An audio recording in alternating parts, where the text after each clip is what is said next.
Hey, welcome to Pandamoto. So today we're going to be changing the valve cover on a 328 Ci BMW. It's a 2000, but I believe it's the same for 1990 to like 2003, something like that. So you want to start off by taking off the cabin filter there.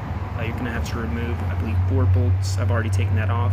Then you want to take off the cover that's on that valve cover. It's held on by 2 bolts. And I would recommend getting a box for all the bolts that you're going to be taking off of the valve cover, so that you don't lose any of those, because if you lose one, it's expensive to just buy a single bolt.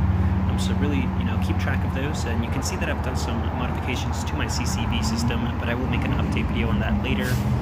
For now, we're just going to stick to the valve cover. So yeah, make sure you take your cap off of there and take off those 2 bolts. Once you do that, you're going to be able to see the coils, and each coil is held on by 2 screws there, so you want to take those off. And down at the bottom there, you'll see that there is a smaller screw. You want to take those off because those are holding the valve cover as well. So just take those off.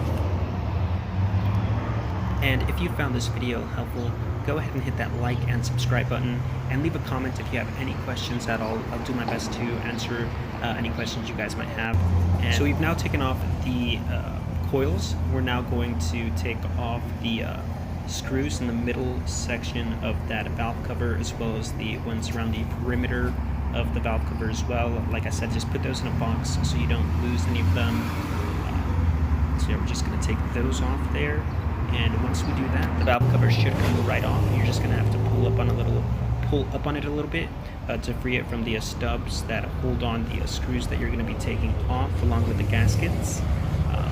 So you just want to pull up on the valve cover a little bit, and it will come right off there if you've taken off all the screws. You can see that I've used some JB Weld in an attempt to try to fix this valve cover, but it just had multiple cracks, so I was not able to save it, so I'm just going to replace it with a new one. Alright, now the valve cover is off.